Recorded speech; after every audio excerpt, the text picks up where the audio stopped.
Pues aquí estamos con el gran privilegio de estar haciendo un conversatorio sobre Joaquín Novar, que hemos estado todo el año trabajando eso, gracias a Isabel, y gracias a Roberto Méndez y todos los compañeros del seminario de teoría crítica y compañeros de la Universidad del Valle también.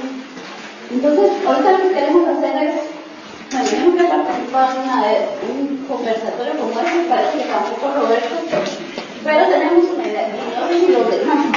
Entonces, más o menos lo habíamos pensado de esta manera. Primero presentamos cada uno, casi voy a presentar mejor a sí mismo, tal vez Roberto va a presentar un poco a los colegas. Y después cada quien de ellos va a hablar 20 minutos de lo que traen preparado para hablar. Quedamos que primero habla Ricardo Sáenz y después habla Carlos Dorantes. Después nosotros traemos preparadas unas preguntas para lanzar, pero supongo que todos los que están aquí, los participantes, se le dan más preguntas. Entonces, sin más que decir,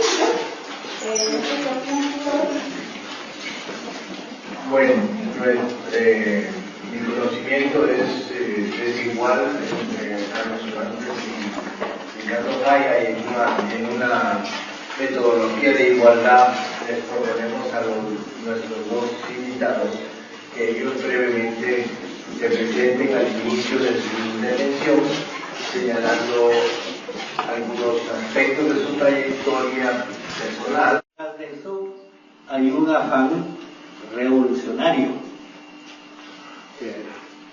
y revolucionario de cambio de estructuras, así es, se entiende la revolución, pero también revolucionario donde ya hay los gérmenes de una lucha armada. Entonces, cuando él habla de la integración social, está hablando de la integración social de las masas, de los proletarios del campo y de los semiproletarios o campesinos medios, de los trabajadores urbanos. Esa es su preocupación, ¿no?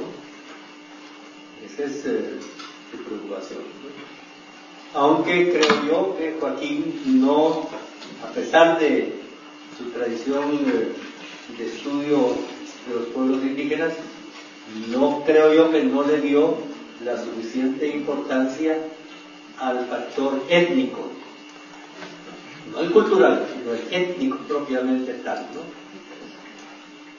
Bueno, esa iba a ser como la primera parte. La segunda parte, ya la dije, ¿no?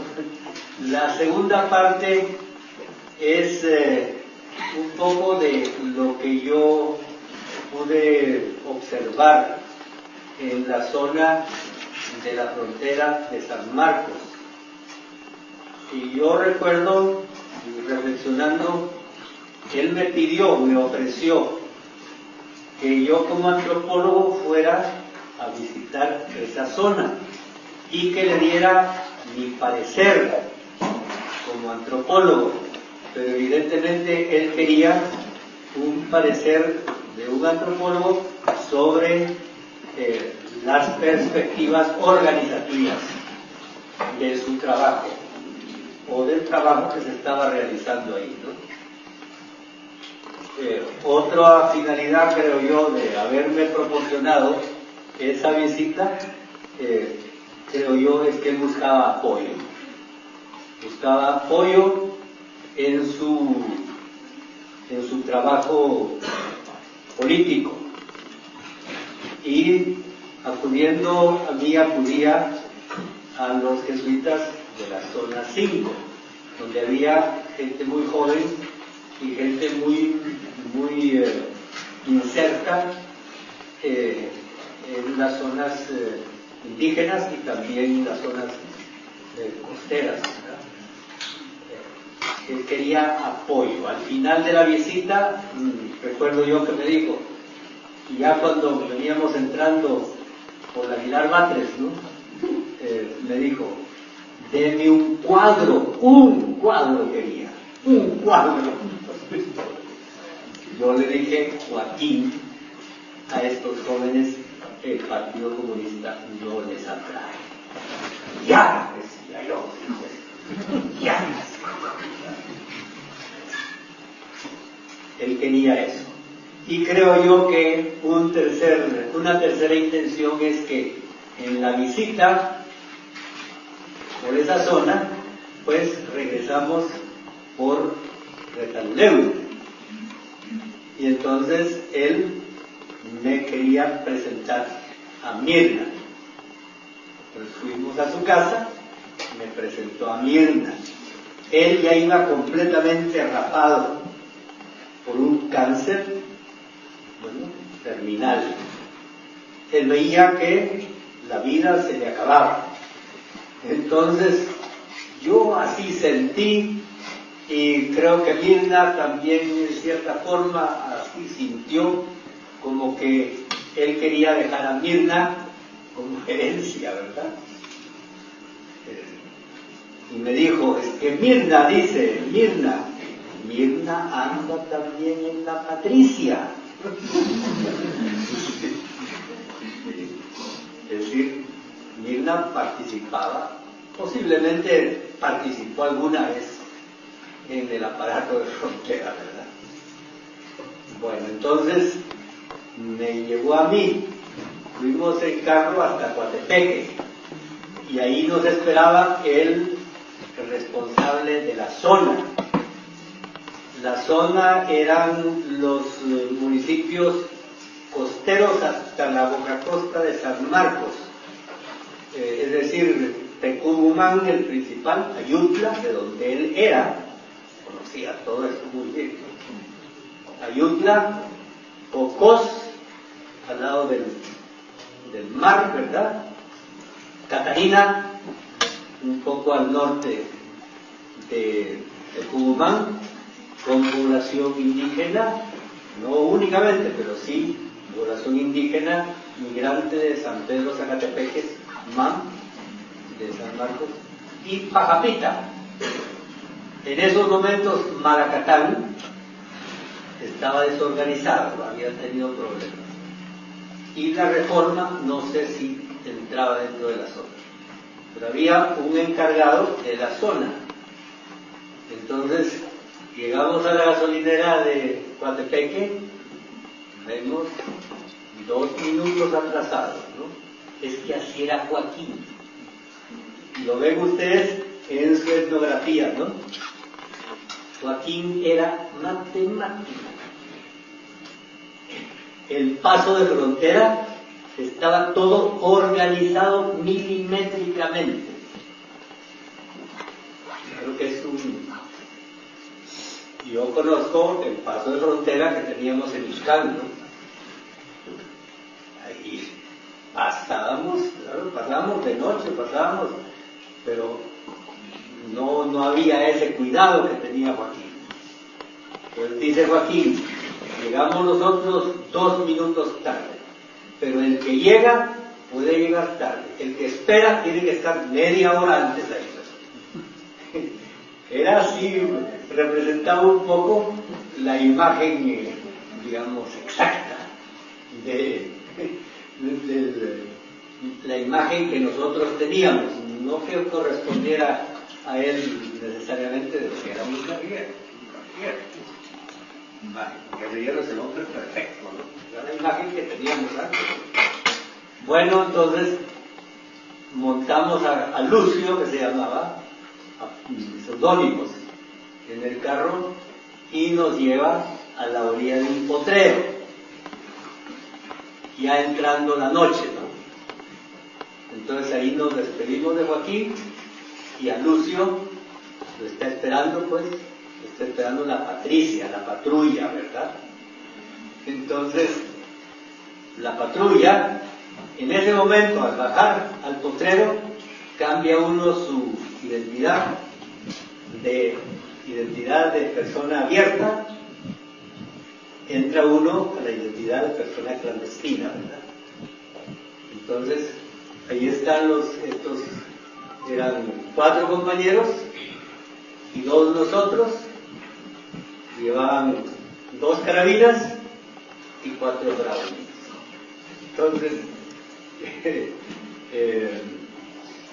bueno, toma, a ver pues, ¿sí? Es que todo eso tenía su porqué. porque para Joaquín la división político-militar era funesta. Que el político no se ensucia las manos y el militar es el que anda combatiendo. Para Joaquín, el político tiene que estar tan comprometido en una guerra popular, ¿verdad? Aunque él no usaba esos términos, como el militar. Entonces, me dan a mí la pistola como nosotros. Entonces, se organiza el paso. Lo que me querían a mí mostrar era cómo funciona el aparato de frontera. El aparato de frontera servía para pasar gente que había sido exiliada del PGT que venían, o para traer y presos, ¿verdad? Ahí trajeron la famosa leche de magnesia de Phillips, ¿verdad? Eran las resoluciones del PGT en su primer congreso tenido en México, ¿verdad? Aquí se encargó de eso, ¿no? Dirán ustedes, ¿qué importancia tiene para la teoría leninista el papel, el periódico? Tiene una importancia organizativa muy grande, ¿no? Une a la gente. Eso es antropológico también, ¿no? Bueno, entonces entramos en la patrulla. A mí, las dos carabinas, una adelante y otra detrás, y las 4 Browning, ¿verdad? Y a mí me ponen junto al último que va con la carabina, ¿verdad? Y delante va el encargado de la zona y detrás va el encargado del aparato de frontera. Cada uno tiene su turno. Entonces, caminamos. Este es otro punto. Creo yo que de corte de sesgo antropológico. La zona esta, suroeste de Guatemala, fue descartada por turcios en el momento en que se organizaban el movimiento 13 de noviembre y luego que se organizaban las FARC, ¿verdad? El Partido Comunista, según me dijeron al PGT, había dicho que esa es una zona muy buena, porque es zona donde la reforma agraria pegó, porque las tierras eran de las tandas. Ya cuando yo llegué, las tierras eran de algodón, grandes algodones. Entonces, Joaquín decía, aunque sea una mesa de billar, el guerrillero tradicional dice, busca cerros, barrancos, donde poder hacer emboscadas, donde esconderse. Joaquín decía, aunque sea una mesa de billar. ¿Por qué?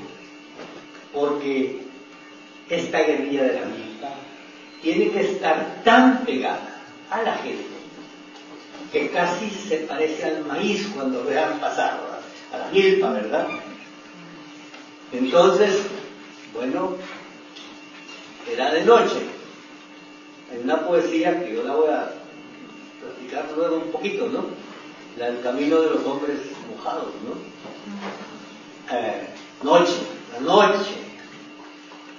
La noche y la fecundidad de la noche. En la noche, bueno, vamos caminando, pero ¿cómo nos escondemos para poder caminar en ese lugar escalofriante? Por la orilla del potrero. Aunque haya luna, la sombra misma de la orilla del potrero se esconde, ¿no? Entonces, esa era la idea que él tenía. Es aunque no sea tradicionalmente como se piensa, en una guerrilla joquista, no es el lugar tradicional para una guerrilla, ¿verdad?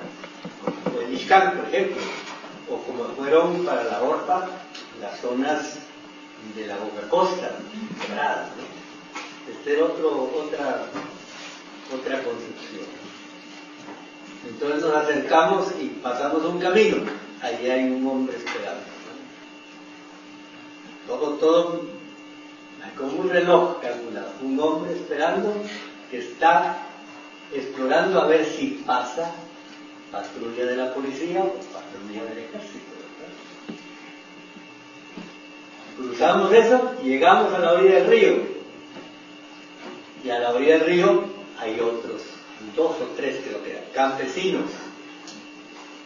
Porque la forma organizativa eran comités de base en los municipios y cada persona del comité de base tenía grupitos organizados y luego había un círculo de campesinos, familias campesinas simpatizantes.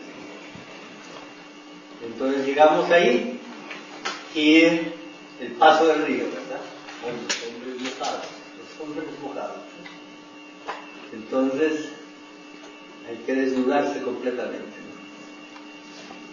Ahí había algo de rico. Además estos lo que hacen es agarrar el agua y se cruzan, se hacen una cruz, porque es peligroso, ¿no? El paso del río es peligroso, te puede llevar. A Joaquín en una ocasión lo arrastró el río cerca de 12 kilómetros. Ahí va a salir al mar, ahí va a salir al mar. Cuando se agarró una rama, ¿no? Sí. Yo le decía a don Carlos, más importante que cómo era de antropólogo, cómo era de político, cómo era de persona humana, la capacidad humana de esa persona. Entonces, desnudarse completamente. ¿Y por qué? Bueno, lo ritual creo yo que había en eso era dejar todo, dejar todo, y todos somos iguales. Aunque pueda ser que va una mujer, caso de Mirna, se desnudaba completamente. Pero también lo práctico, de no llevar luego una prenda íntima mojada.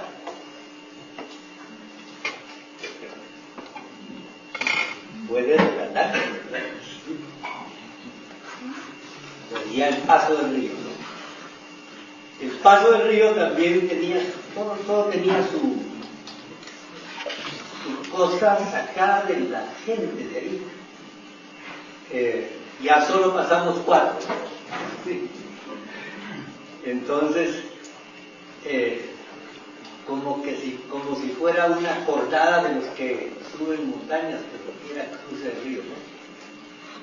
La bolsa, una bolsa de hule. Ahí se meten las brownies, que las carabinas quedaron a un lado, y ahí metes toda tu ropa, la ropa de todos los 4, ¿no? Y se amarra bien, y esa bolsa te sirve de flotador. Y entonces uno va agarrado de una esquina de la bolsa, otro de la otra, otro de la boca de la bolsa ya cerrada, y delante va el campesino guía, que va nadando, ¿no? Unidos. Si nos lleva el río hasta el mar, nos lleva a todos, ¿verdad? No va solo, no va solo. Es como la célula más elemental de la solidaridad en este tipo de cosas. Bueno, cuando uno pasa el río nadando, uno de noche, no ve nada. Claro que ya sabe, pero basta, ya pierde, ya no, nadando.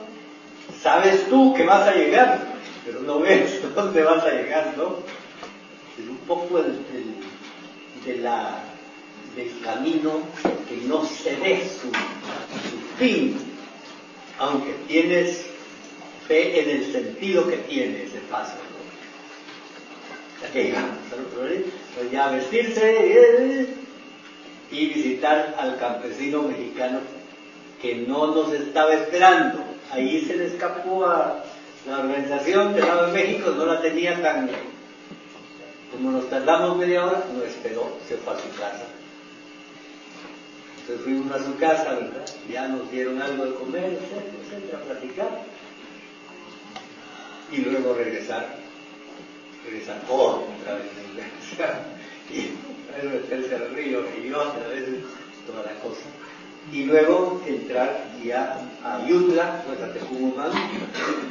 Pero antes de entrar a Tecumumán, tienes que entrar de nuevo a la vida abierta, dejar la clandestinidad. ¿Qué quiere decir eso? Dejar las armas y dejar la mochilita que yo llevaba, ¿verdad? Y si nos paran a la 1:30 de la mañana, ¿de dónde vienen? Siempre su razón. Y esta fue como, digamos, después me hicieron, o tuve yo la oportunidad de entrevistar a grupos de agentes, pero yo como antropólogo, como les decía a los que nos visitaron en Santa María de Chiquirula, yo estaba un poco perdido,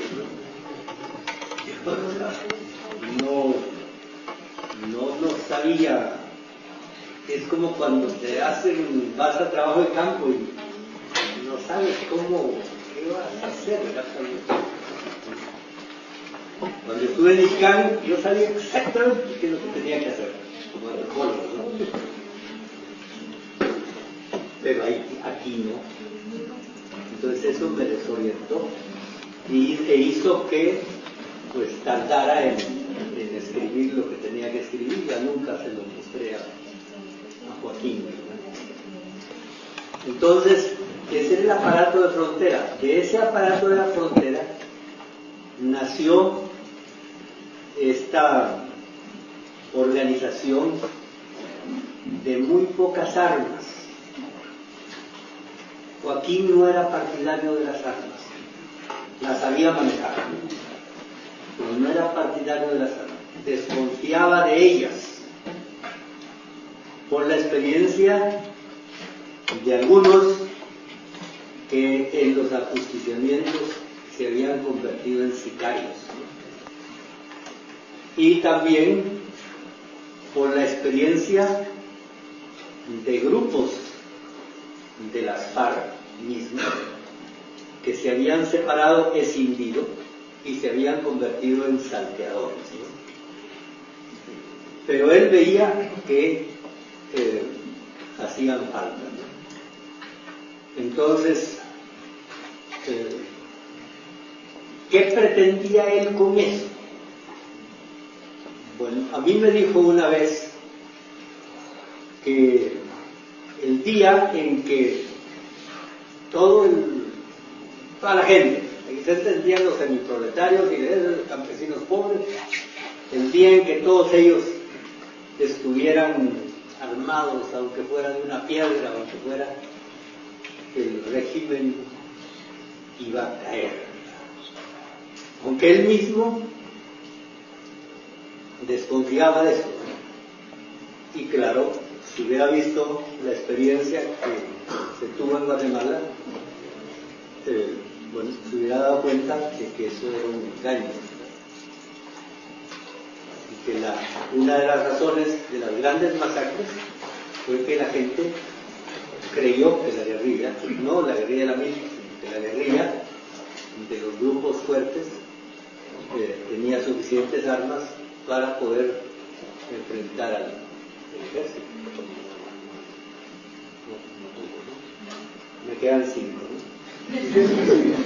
Entonces, ¿qué pretendía él? Yo creo que él lo que pretendía era como una organización muy del pueblo y que fuera tan amplia que no pudiera resistir un gobierno, creo. Nunca yo le pregunté cuáles eran las fases, porque en la teoría revolucionaria, por ejemplo el EGP, en su accionar tenía la fase de implantación, después la fase de propaganda armada, la fase de guerrilla, la fase de ya lucha o quiero decir guerra de posiciones y por último la insurrección final. Y todo eso muy ordenado. Yo nunca le oí este tipo de cosas a Joaquín. No creo que no la hubiera pensado, ¿no? Porque él pensaba todo. Y solo para terminar, quiero leer la poesía esta del camino de los hombres mojados. Dice: debemos a la noche nuestra vida cotidiana. Una y otra vez somos hijos de la noche, pero a veces sentimos que nos gusta la carne. Nos cuesta entrar en la noche, ¿no? Está hablando de esta experiencia de los hombres mojados. Nuestras noches fueron la puerta hacia el eterno renacer de los milagros del trabajo y de la vida. Está usando palabras medio religiosas. El milagro del trabajo, que haya trabajo para todos. Milagros, ¿sí? Y la vida, la tierra, que haya vida para todos. Y dice, a través de la noche, nosotros entramos al eterno renacer de los milagros. Dice, ahora están repletas las noches, están repletas de quejas susurradas, de voces tensas y precisas, de milpas y amor de multitudes. Dice, los amaneceres irrumpen con los últimos pasos furtivos, arrancan la carga de la espalda, entibian un nido entre las zarzas y hacen sentir por vez primera en la jornada una infinita fatiga de los huesos. Después de que termina el paso de frontera y todo eso, se acuesta uno donde caiga, ¿no? Y donde cae, el nido entre las zarzas, ¿no? Y entonces siente uno cómo le crujen los huesos, ¿verdad? Algunas noches tienen luna en un lugar o en otro. Algunas lunas caen al sesgo sobre los ojos de los que renunciaron a alterar su rumbo. Algunas noches tienen profusión de luceros, pero los hombres mojados no necesitan luz sobre sus ojos, ni brújulas de polvo. De noche. La vez que fuimos al cruzar el río, era noche, pero cuando regresamos ya había salido la luna. Algunas noches tienen un denso manto de nubes. Las noches bajas son tibias y pertenecen un poco más a los hombres mojados, porque le da uno frío. Algunas noches son profundamente negras. Si aquietamos las ramas secas y ladeamos la cara, podemos ver en ellas con los ojos cerrados. Al mismo edad, si caminamos con los ojos cerrados o con los ojos abiertos, son las noches negras. Digo yo aquí, el místico, aunque él no usaba la palabra mística para esto, ¿no? Pero la noche es una metáfora del sinsentido profundo de la vida. Entonces, ese es el sinsentido profundo de la vida, esa noche de la vida, es el lugar donde nace la esperanza. A veces tal vez también podemos ver con un ojo abierto, fíjense esto, ¿no? Mientras un dedo acaricia una muelle de estampido, alguien llorará entonces por un hombre que pudo haber sido otro hijo de la noche. Alguien llorará entonces por un hombre que pudo haber sido nuestro hermano. ¿Entendieron la estrofa esa? A veces también podemos ver con un ojo abierto.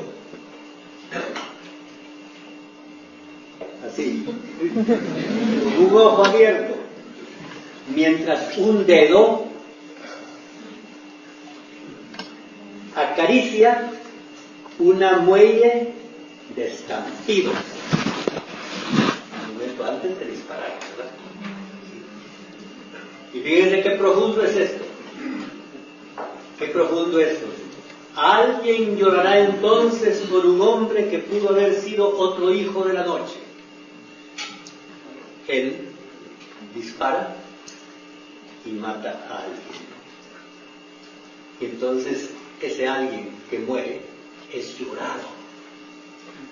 Él pudo haber sido hijo de la noche, pero es un hombre llorado, y que él lo está llorando. Creo yo que aquí aparece el humanismo que algunos combatientes pudieron tener en medio de esta guerra que vivimos tan terrible. Alguien llorará entonces por un hombre que pudo haber sido otro hijo de la noche. Alguien llorará entonces por un hombre que pudo haber sido nuestro hermano.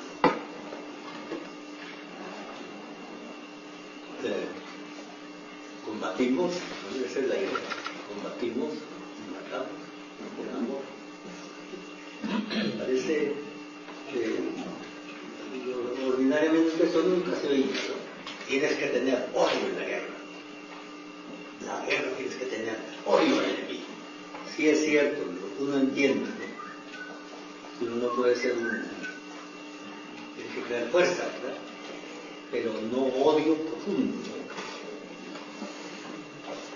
Muchas noches han llorado por muchos de nosotros, muchas noches llorarán por muchos de nosotros. Nosotros los hombres mojados y nosotros, los hombres enfrente de los hombres mojados. Los hombres mojados conocen por sus dos lados las cuentas rojas de la nueva luna. Ya estoy acabando. Para vivir en la noche es necesario romper la forma de los sueños, dejando intacta su promesa de resurrección y la nostalgia del rencor, del renacer eterno de dos viejos milagros. De dos viejos milagros: el trabajo y la vida. Por eso a veces sentimos que nos gusta esa apacible lucha, perdida del color en la agonía de la tarde. Muchas gracias.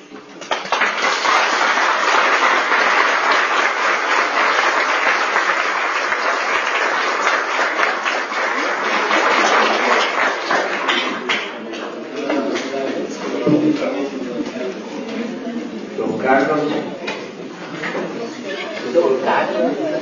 Muchas gracias.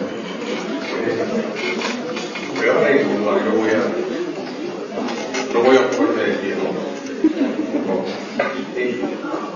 Voy a hacer algunas consideraciones para ponderar un poco, particularmente, el pensamiento de Joaquín en algunos aspectos. Uno, Gabriela hablaba de los conceptos fundamentales de Joaquín. Yo quiero proponer la comprensión de su obra, en primer lugar, que en su teorización antropológica y política tuvo como idea principal la idea de la liberación. Sí, no se quedó en el estudio de la cultura inerte, muerta, sino al abordar a los grupos, a las comunidades, a la gente, rápido encontró el problema de lo material. Es decir, el problema de la subyugación, que no era simplemente cultural o ladino-indígena, sino tenía que ver con las condiciones materiales de vida. Este es el segundo concepto clave de Joaquín. El abordar su estudio teniendo en cuenta las condiciones de vida.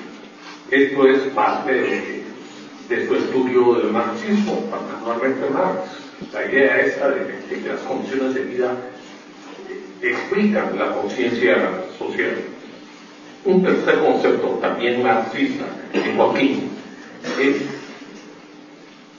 y este concepto lo aplicó en su visión del partido, es partir y trabajar a partir del movimiento real, no de lo abstracto, no de la formalidad organizativa, sino trabajar a partir del movimiento real. Por eso es que Riñón tuvo conflicto o controversia cuando al accionar político se le quiso sobreponer las formalidades organizativas, que el partido, que la estructura, el comité de base, que consultara al comité esto, comité lo otro, comité fijo. Es decir, fue Joaquín, su disciplina no encajó en el ritual organizativo tradicional de un partido, sino correspondió a las características de la población con la cual él quería trabajar. De ahí nace la patrulla. De ahí nace la patrulla. Tiene que ver con algunos rasgos personales, características de Joaquín. Fue un iconoclasta. Fue un hombre que no se casó con mitos ni con dogmas, sino siempre buscó lo nuevo, pero a partir de lo real. Y dentro de esto, la idea de la patrulla sí le viene un poco del conocimiento de la experiencia vietnamita. Es decir, organizar, es decir, promover la organización y la lucha, no a partir de los principios y normas de organización leninista, como decía la doctrina, sino a partir de la gente misma. Esto lo hacía él entonces romper con aquel criterio organizativo de la clandestinidad que decía que un comité de base no debería ser más de 5 gentes. ¿No? Joaquín, como lo ha explicado Ricardo, es decir, trabajaba con la comunidad, de acuerdo a las características o demandas de la comunidad, y el aparato de frontera, que fue, digamos, el trabajo en el que se ocupaba Joaquín, el trabajo de frontera le permitió desarrollar todo un concepto de lucha revolucionaria que terminó, y esto es casi anecdótico, proponiendo al partido pasar a una nueva forma de organización social popular, y es lo que él llamó las patrullas móviles. Sí, ya no el fulano de tal destacado que va y hace trabajo de penetración, de recluta y eso, ¿no? Sino las patrullas móviles que efectivamente llegaban de noche con toda esta furtividad, se vinculaban a la población y poco a poco iban incorporando a la lucha a partir de la lucha misma. Una característica personal de Joaquín: él no llegaba con el discurso académico, sino donde mejor se sentía era ahí con la gente y era un poco, se mimetizaba con la gente,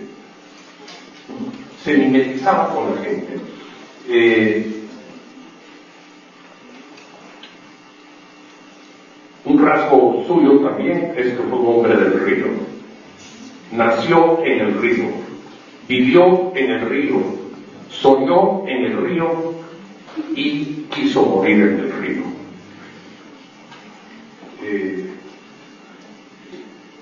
Esa anécdota me tocó a mí. Estábamos efectivamente a la orilla del río en una reunión con el aparato de frontera y ya efectivamente con la cabeza rapada, con una hemiplegia avanzada por el cáncer en el cerebro, y Joaquín nos pide el permiso para ir ahí nomás, que le diéramos permiso de ir ahí nomás por el río.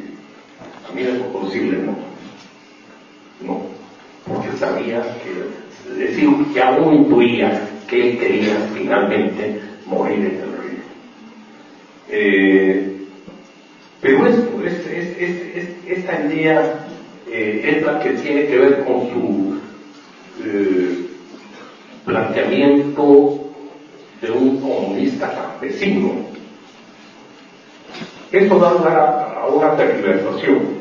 Era más bien como un campesinista, ¿verdad? Y él aludía a lo campesino como una condición de vida, a partir de su propia experiencia. Su juventud la vivió en Ayutla, con la gente, hijo de un asturiano franquista y de una pequeña comerciante. Sin embargo, su medio social eran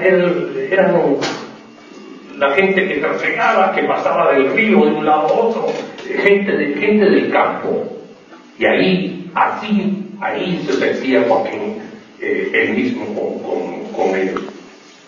Otro rasgo, otra característica en su concepto clave en Joaquín, que he dicho, era también la idea esta de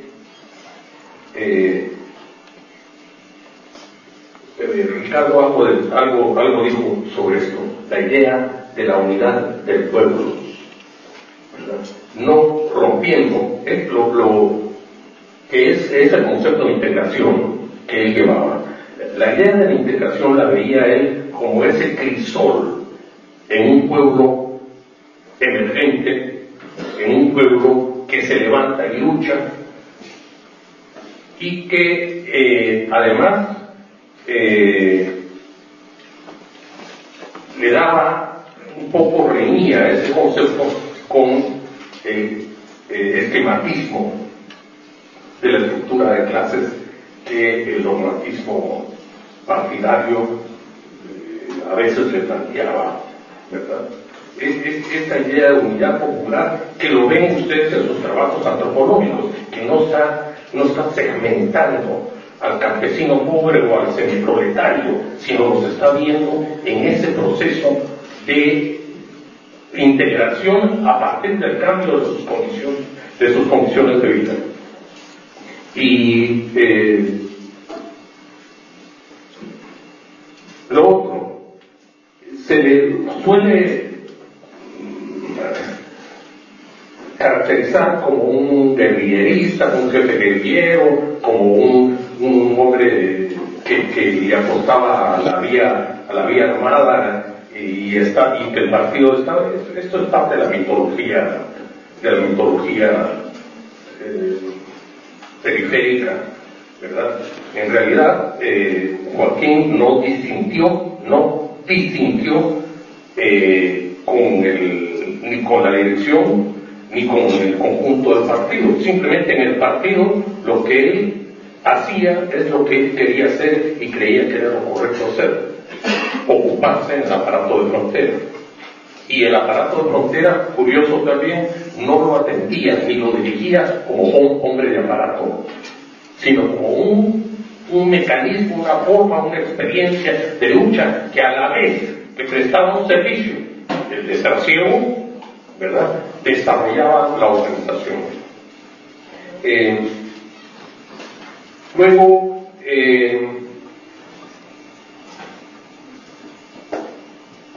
hay algunas cosas que conviene ver si se recuperan. Precisamente en ocasión del cuarto congreso a él se le pidió que presentara una propuesta de resolución sobre lo que se llamó la cuestión indígena, ¿verdad?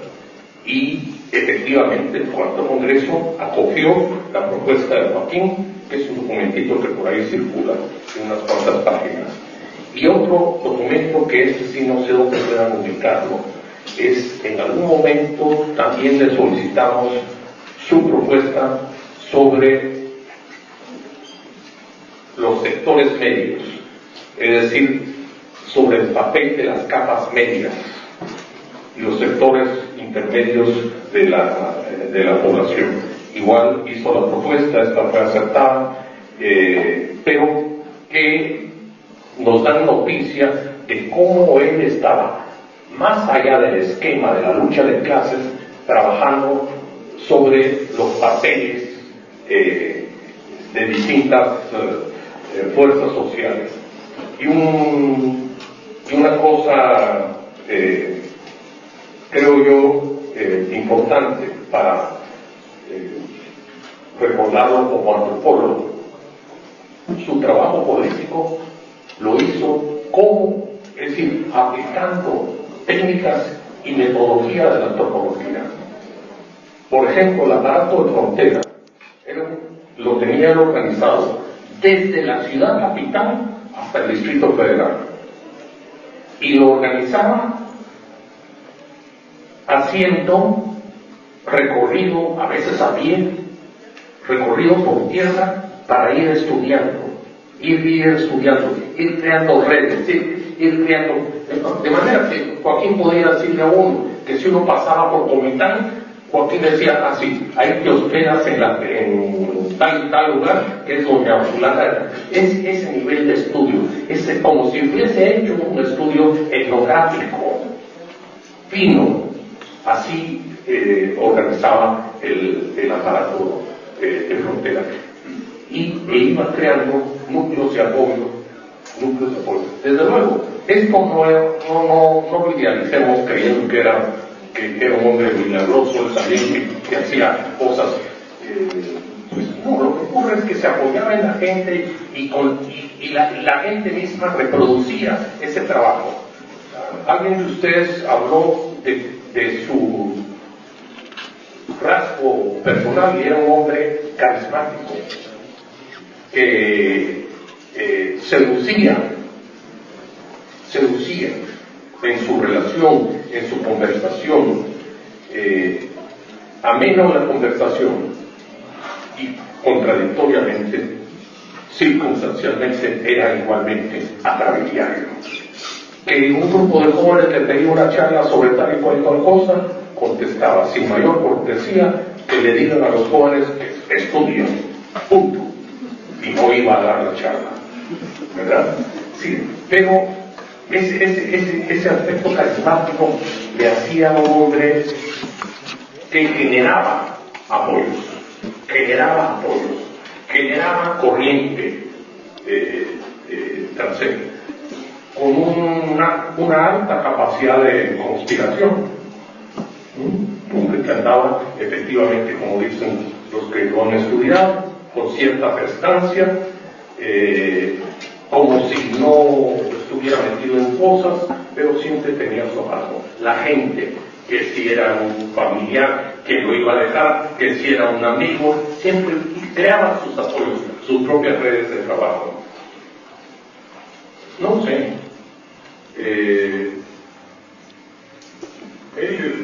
para lo que ocurrió después de su muerte, uno piensa en la fatalidad de afirmar que murió demasiado temprano, pero no sé qué hubiera ocurrido después, porque efectivamente Joaquín muere con nuestra comunicación personal tan constante.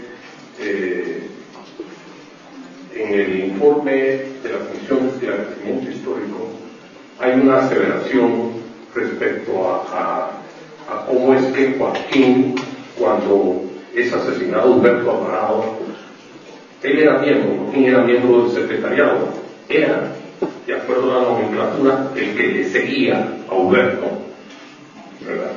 Pero Joaquín ya estaba enfermo, es decir, ya se había hecho exámenes y ya había detectado que algo raro tenía.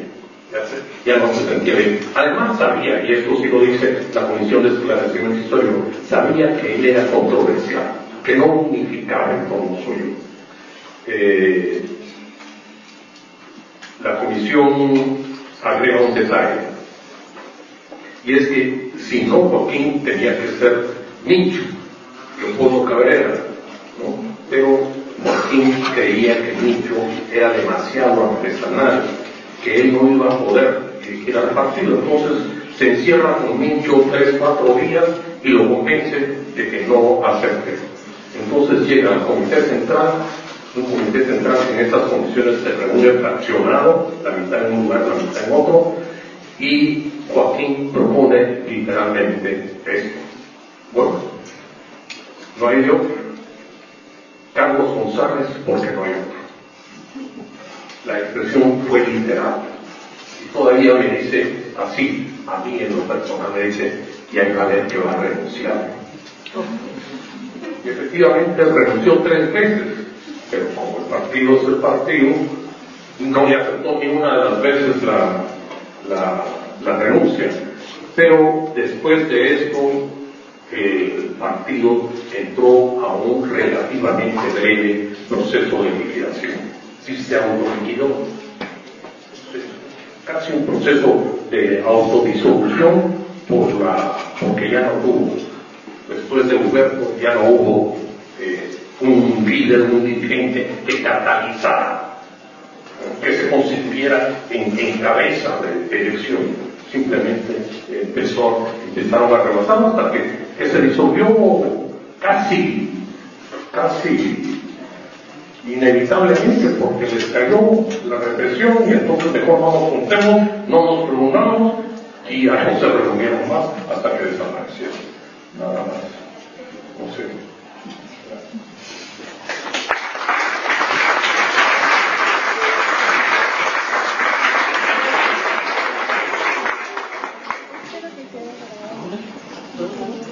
Gabriel, ¿cuál sería alguna de tus preguntas? Sería y después No sé si pasamos primero a las personas o abrimos una pregunta o qué. podemos preguntar aquí a todas las personas que se han reunido para escuchar estas 2 intervenciones. ¿Tienen alguna pregunta?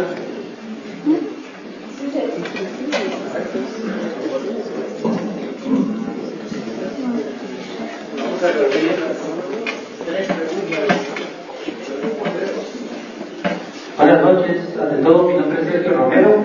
Quiero comenzar a agradecerle a los ponentes sus intervenciones. La verdad es que me siento tan impresionado que estoy todavía procesando todo lo que escuché. Pero lo que yo quisiera preguntar a ambos es, se ha hablado mucho sobre la relación de Joaquín Noval con diferentes personalidades de izquierda, sobre todo académicos también, ajeros guatemaltecos.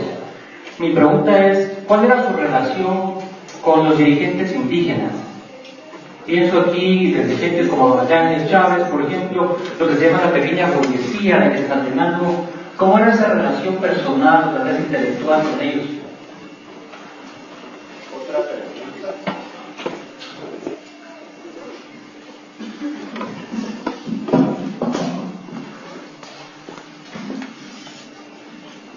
No sé si ustedes quisieran responder primero. Yo, Sergio, yo no te sé decir si tenía relaciones con ellos. Yo una vez, ya sería por el 74, 75, estábamos cenando y le conté el renacer que había dentro de la iglesia en contra de toda la ola de supresión de culturas y de cacao y todo eso que tiraran los clichés al barranco y todo eso. En la iglesia estaba viendo una ola de, digamos, materialismo, digamos. Y le conté de algunos viajes que había hecho yo a Totonicapán y como para hacerle caer en la cuenta de dónde venía la preocupación esta de la luz y de Guzmán Pomple, ¿no? Y él me dijo, estoy leyendo.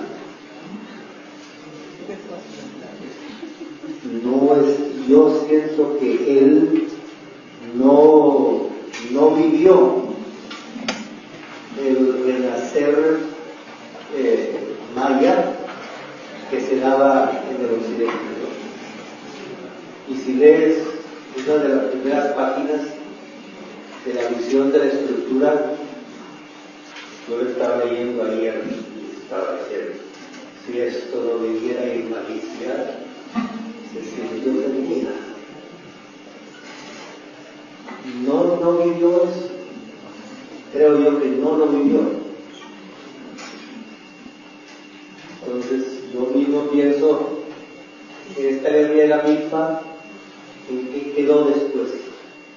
En lo que dice Carlos, domina mucho, ¿verdad? De cómo el partido se fue como desintegrando después de, digamos, esa represión tan fuerte. Pero ¿quién retomó esos grupos? ¿La Horta los retomó?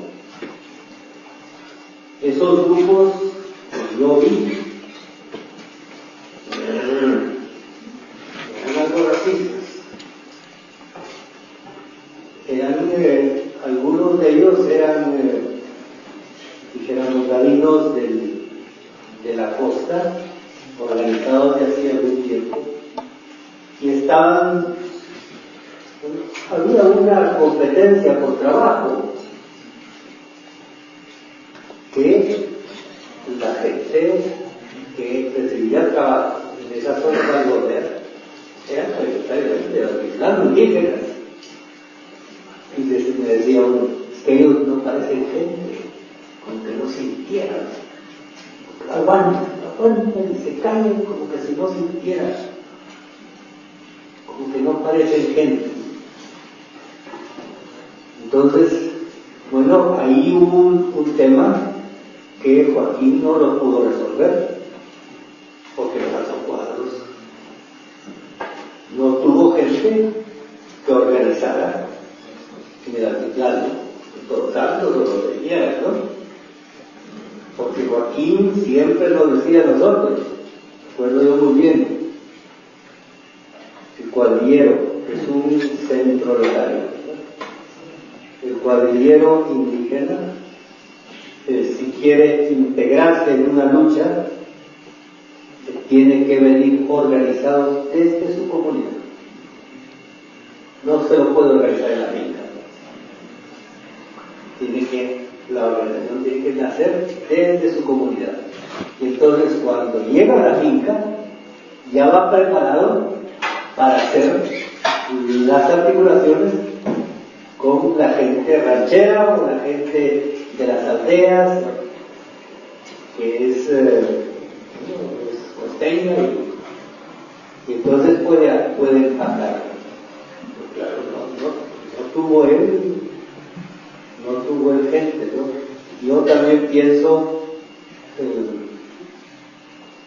¿por qué Joaquín se enfocó demasiado en la zona fronteriza, ¿verdad? ¿Por qué no formó gente y por qué no se fueron a mis pasanzas? Un poco como se hizo con el CUC, pero eso lo veía él, que lo estábamos haciendo nosotros. Y por eso él quería como empatar, ¿verdad?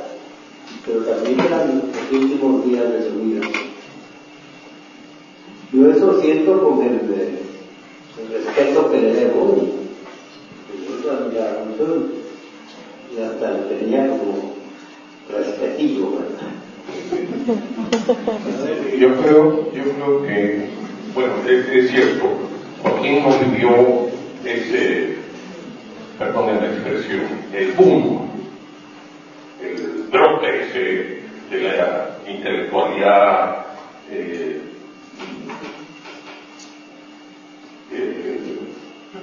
maya. Pero es previsible, habiéndolo conocido a él, que hubiese sido muy riguroso con quienes hubieran querido levantar una propuesta maya sin tener en cuenta otras características más que las culturales. Uno. Dos. Yo no sé a quién se debe, la verdad no sé a quién se debe, que se clasifique el desarrollo antropológico político de Joaquín a partir del indigenismo. Yo creo que Joaquín no hubiese aceptado que se le catalogara en ninguna de las etapas de su vida como indigenista, ¿verdad? Precisamente por lo que fue su argumento, por lo que él planteó, por lo que él propuso, ¿verdad? Que no se trataba de ver al indígena simplemente en tanto indígena, encerrado en su cultura, sino teniendo en cuenta sus condiciones materiales de vida. Y esta es una característica que él vio posiblemente nace a partir de su experiencia de finales de los 50, cuando hace el estudio sobre el arrendatario, luego hace el estudio en Milpas Altas, que va a encontrar con que el tema no era simplemente cultural, ni se trataba solamente de describir lo que hacían la vida, la cotidianidad de la gente, sino que había rasgos, características materiales que incluso diferenciaban en una misma comunidad.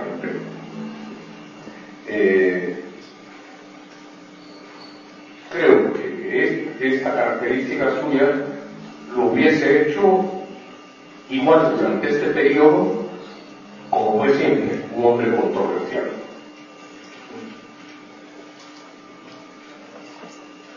Sobre esta controversia con Jean-Luc y Guzmán Bocklin, ¿qué podríamos afirmar? Tenía algunas consecuencias, digamos, para la organización del partido mismo, o de la manera de hacer la guerra, o es una controversia más académica que tendría repercusiones en la manera como él se relacionaba con la universidad y con los intelectuales. ¿Hacia qué ramo, hacia qué campo podríamos ubicar esta polémica que está como más orientada a Herbert que a Guzmán Bocklin? ¿Podrían ustedes ofrecer alguna luz sobre este tema que ha aparecido en las, digamos, al haber recuperado toda la literatura, aparece ahí como uno de los ejes de sus discusiones?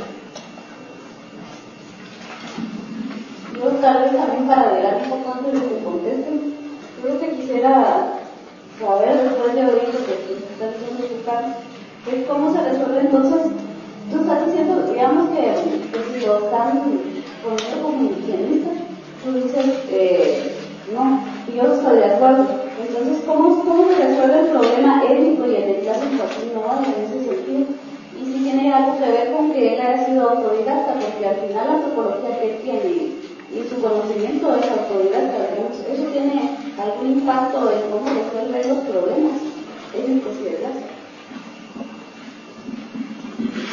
Algo dirá Ricardo. La controversia, la discusión con Jean-Luc y Carlos Guzmán Bocklin le llevó a Joaquín, como decimos corrientemente, de pérdida. A él no le entusiasmó la discusión ni lo atrajo discutir con él. Se planteó el tema y un poco fue arrastrado a discutir esas posiciones. Creo que en eso hay que tener en cuenta que la propuesta, una es la propuesta de Jean-Luc y el doctor Guzmán Bocklin en su primer texto, el texto que escribieron juntos, y otra es la evolución que ha tenido Guzmán Bocklin después de eso.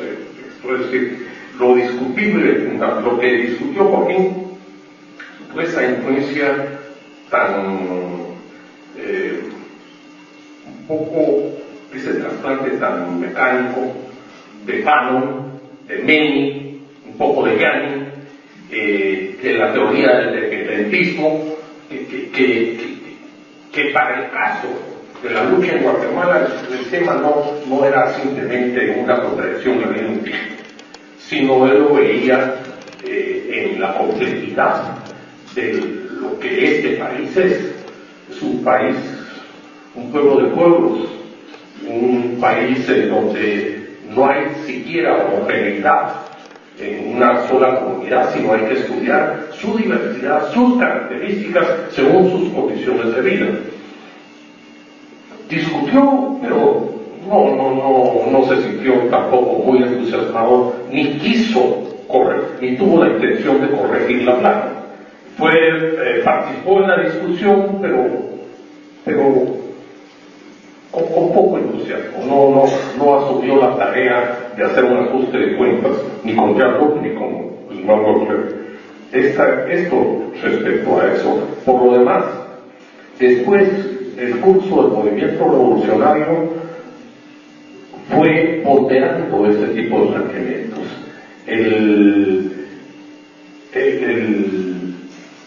La influencia original que particularmente Gorpa hubo de esta teoría se fue poco a poco diluyendo en un planteamiento más concurrente con otras organizaciones revolucionarias. Esto es una idea. Si yo digo que es un poco forzado calificarlo como, particularmente en su primera etapa, como indigenista, es porque eso, partamos de qué indigenismo hablamos, ¿no? Tengamos en cuenta eso. A este está calificando como indigenista según el concepto de indigenismo que Richard Adams tuvo, que es quien en ese opúsculo sobre Joaquín Noval define lo que para Richard Adams es indigenismo y según el cual Joaquín tiene una etapa indigenista. Como me acaba de decir Ricardo, sí, esto tiene que ver con su paso por el Instituto Indigenista Nacional y que por eso le cayó la categorización. Pero él desde el principio, desde los primeros años 60, Joaquín ya fue más allá del enfoque culturalista, fue mucho más allá del enfoque culturalista. Esto también Richard Adams lo ve como un cambio, como la presencia del enfoque de la lucha de clases.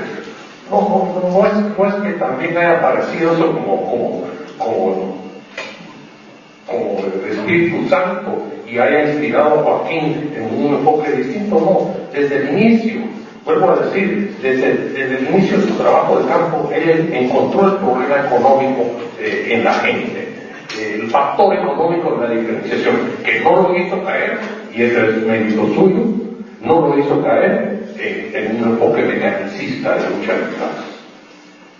Alguien de ustedes acaba de decir, por ejemplo, no se ajustó a los clásicos cánones de burguesía, proletariado, pequeña burguesía, campesinado. No, trató de desarrollar su propio concepto, su propia percepción de la estructura social de clase en el país y no se ajustó ni tampoco se comprometió con un rígido concepto de clase, sino tuvo en cuenta la existencia de otras fuerzas sociales, como son los sectores medios, que no son propiamente pequeña burguesía, capas medias de él, pero que debían tenerse en cuenta para entender la diversidad social en el país. Nada más que eso.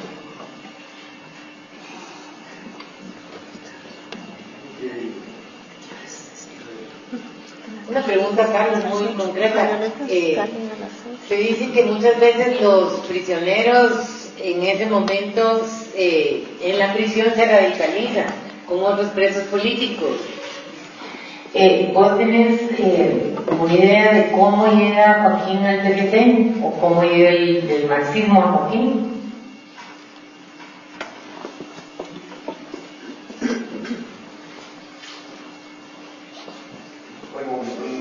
Noticia, días exactos, no lo sé, pero Joaquín se llega al marxismo al calor del movimiento revolucionario en la época de Armas. Sí, se integra al Instituto Indigenista y aún antes del Instituto Indigenista se mete a estudiar en ese clima de libertad, en ese clima de apertura a ideas que no circulaban en un periodo anterior, se empieza a empapar. El mismo Richard Adams cuenta, dice que Joaquín le contó que, por ejemplo, le daba clases de marxismo a la esposa de Adams, a doña María Villanova, a finales de los 50, ¿verdad? Y en todo caso, esas clases de marxismo las estaban no a finales de los 50, antes del 54. Eso lo estaba dando Joaquín casi simultáneamente a su incorporación al partido. Casi simultáneamente. Él se incorporó al partido como una opción vital, como un acto de coherencia. No porque haya sido reclutado, no porque lo hayan buscado, no porque lo hayan querido, sino cuando la gente descubre que el marxismo es una opción moral. Ese fue el camino de Joaquín hacia el partido.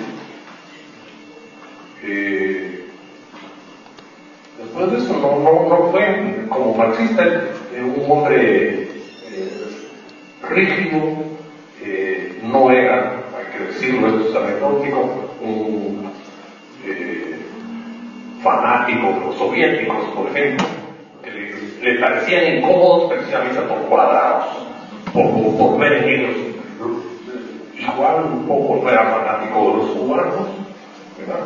Porque era muy abierto, muy franco en su conversación, en sus diálogos políticos, pero sí conservó simpatía hacia la experiencia vietnamita, ¿verdad? Y en su vida interna no fue un hombre de conflicto. No fue un hombre de conflicto, ni segregacionista, ni divisionista, ni racionalista, ni guerrillerista, ni militarista, ni con desviaciones. No. Simplemente Joaquín hizo lo que creía y quería hacer, ocuparse en el aparato de frontera, que era algo más que un aparato.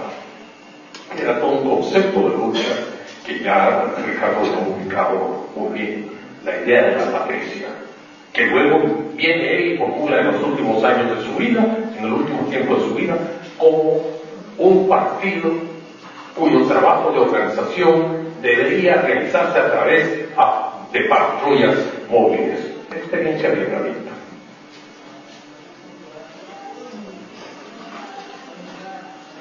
Parece que tenemos que dar por terminado este conversatorio en el que yo creo que hemos quedado con más preguntas, más interés, ¿no? Por seguir profundizando en la historia de Guatemala, la historia de las ideas, en la participación de Joaquín y de otros personajes que están asociados a su figura.